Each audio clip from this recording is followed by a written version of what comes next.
కొన్ని వంటలు కడుపు నింపుతాయి, కొన్ని మాత్రం మళ్ళీ మళ్ళీ గుర్తొస్తాయి. ఈరోజు నేను చేయబోయేది అలాంటి బిర్యానీ. ఈ చికెన్ పీస్లని నేను నేరుగా బిర్యానీలో వేయట్లేదు, ఒక్కొక్క పీస్ని గోల్డ్ కలర్ వచ్చే వరకు ఫ్రై చేసి చేస్తున్నాను. ఈ బిర్యానీ స్టెప్ని అస్సలు మిస్ చేయకండి. చికెన్ బయట క్రిస్పీగా లోపల జ్యూసీగా, అదే సమయంలో ప్రతి రైస్కి ప్రతి గింజకి ఆ ఫ్లేవర్ చేరేలా ఎలా చేశానో ఈ వీడియోలో చూపిస్తాను. దమ్ తీసిన తర్వాత ఆ మూత తెరిచిన క్షణంలో వచ్చే వాసన వేరే లెవెల్. ఒక్కసారి చూస్తే ఈ బిర్యానీ మీరు కూడా ఇంట్లో చేయాలనిపిస్తుంది. అయితే ఈ special chicken fry piece biryani ఎలా తయారు చేయాలో చూసేద్దాం, వచ్చేసేయండి.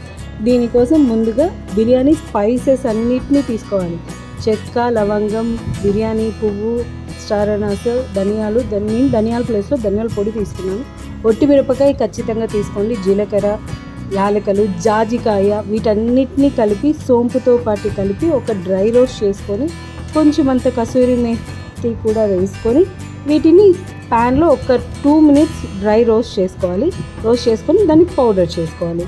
ఇప్పుడు మనం చికెన్ ఉడికించుకోవడం కోసం నీళ్ళని బాగా వేడి చేసుకొని, వేడెక్కిన నీళ్ళల్లో టేస్ట్కి సరిపడా సాల్ట్ వేసి, ఇప్పుడు మనం కడిగి వాష్ చేసి పెట్టుకున్న చికెన్ పీసెస్ని ఆ వాటర్లో యాడ్ చేయాలి. ఇక్కడ వాటర్లో మనం సాల్ట్ తప్పితే వేరే ఏమీ యాడ్ చేయట్లేదు, అది మట్టుకు గుర్తుపెట్టుకోండి. వేరే ఏది యాడ్ చేయాల్సిన అవసరం లేదు. అలా చికెన్ని ఉడికేలాగా చూసుకుందాం. ఇప్పుడు బిర్యానీ పౌడర్ తీసుకున్నాం కదండి, ఈ బిర్యానీ పౌడర్ని 1 స్పూన్ అంతా నేను రైస్ కోసం వాడతాను, మిగిలినంతా నేను చికెన్ ఫ్రై పీస్కి మాత్రమే వాడతాను. ఇప్పుడు చికెన్లో ఉడికేటప్పుడు ఫస్ట్ ఒక 2 minutes 3 minutes డస్ట్ వస్తుంది. ఆ నురుగు లాంటి డస్ట్ని తీసేసుకుంటూ ఒక హై ఫ్లేమ్లో ఒక 10 minutes, మీడియం ఫ్లేమ్లో ఒక 15 minutes, టోటల్గా 25 minutes చికెన్ని 80% వచ్చేలాగా ఉడికించుకోండి. ఉడికించి పక్కన పెట్టుకొని ఆ వాటర్తోనే మనం రైస్ చేసుకుందాం.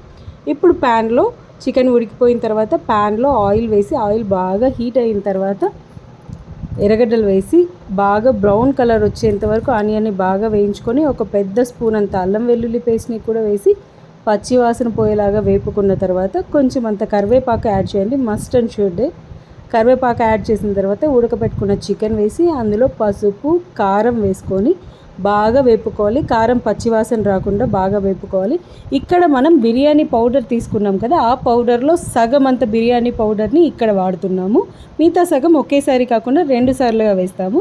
పచ్చిమిర్చిని, కొత్తిమీర, పుదీనాని కూడా వేసి మన చికెన్ స్టాక్ వాటర్ ఉంది కదండి, దాన్ని 1 గ్లాస్ అంత స్టాక్ వాటర్ వేస్తాము. ఎందుకు అని అంటే ఆ ఆనియన్ అంతా, ఆ పుదీనా, కొత్తిమీర అంతా కూడా గ్రేవీలాగా మారి బాగా ఉడికి చికెన్ పీసెస్కి ఆ ఫ్లేవర్స్ అన్నీ బాగా పడతాయి.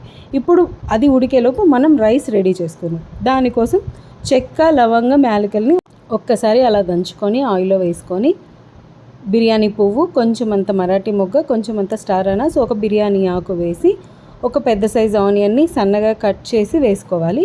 ఈ ఆనియన్ బ్రౌన్ కలర్ వచ్చేలాగా బాగా వేపుకొని, ఆ చెక్క లవంగం ఫ్లేవర్ చాలా బాగుంటుంది రైస్కి. బాగా వేపుకున్న తర్వాత కట్ చేసి పెట్టుకున్న పచ్చిమిర్చిని కూడా యాడ్ చేసి వేపుకోవాలి. ఈ చెక్క లవంగం ఫ్లేవర్ అనేది చాలా చాలా టేస్టీగా ఉంటుంది బిర్యానీకి. తప్పకుండా ఆ స్టెప్ని మటుకు మిస్ చేయకండి.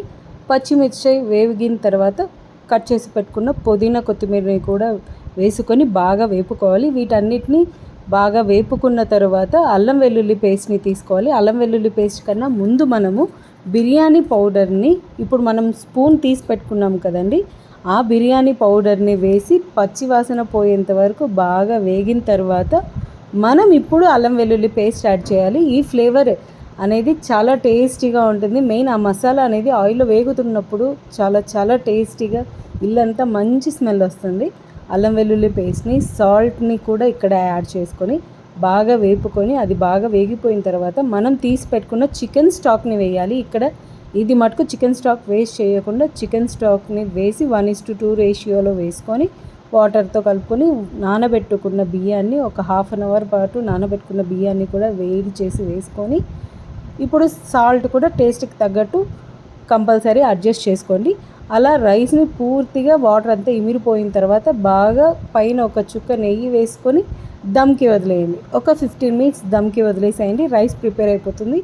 ఇప్పుడు మనం చికెన్ చూద్దాం. అక్కడ చికెన్లో వాటర్ వేసాం కదా, ఆ వాటర్ అంతా బాగా ఇమిరిపోయిన తర్వాత బాగా ఆయిల్ పక్కకు వచ్చింది అని తెలిసిన తర్వాతనే ఇప్పుడు మనం రిమైనింగ్ మిగిలిపెట్టి ఉన్న ఆ పౌడర్ని కూడా వేసేసుకొని బాగా వేపుకొని ఇంకొంచెం అంత పచ్చిమిర్చి కొంచెం అంత పుదీనా కొత్తిమీరని కూడా వేసుకొని ఆ ఫైనల్ టచ్ ఇవన్నీ 2 సార్లు వేస్తే ఆ ఫ్లేవర్ అనేది మాడకుండా లోపల బాగా చేరి బాగా క్రిస్పీగా చాలా టేస్టీగా ఉంటుంది. కొంచెం ఓపికైన ప్రాసెస్ అయినా కానీ మన లైఫ్లో మస్ట్ అండ్ షుడ్ టేస్ట్ చేయాల్సిన ఈ ఫ్రై పీస్ బిర్యానీని తప్పకుండా ట్రై చేయండి. చాలా చాలా టేస్టీగా ఉంటుంది. ఎన్నో రకాల బిర్యానీలని ట్రై చేసి ఉంటారు. ఇలాంటి ఫ్రై పీస్ బిర్యానీని కూడా తప్పకుండా ట్రై చేయండి. ఈ వీడియో మీకు నచ్చినట్లయితే లైక్, షేర్, సబ్స్క్రైబ్ తప్పకుండా చేయండి. చూశారు కదా, ఫైనల్ ప్లేట్లో క్రిస్పీగా బయట లోపల జ్యూసీగా ఉండే చికెన్ ఫ్రై పీస్ బిర్యానీ తప్పకుండా ట్రై చేయండి. ఎంతో టేస్టీగా ఉంటుంది. అస్సలు మిస్ చేయకండి. మిస్ చేస్తే రిగ్రెట్ మీరే అవుతారు. Thank you so much for watching this video. ఎవరైనా మన ఛానల్ని కొత్తగా చూస్తుంటే ఒకసారి సబ్స్క్రైబ్ చేసేసి గంట సింబల్ ప్రెస్ చేయండి. Thank you for watching this video. రీసెంట్గా మన ఛానల్లో మునక్కాయ మటన్ కర్రీ, భిండీతో ప్యాజా వీడియోస్ కూడా అప్లోడ్ చేశాము. తప్పకుండా వాచ్ చేసేసేయండి. నచ్చితే కనుక లైక్ చేయండి.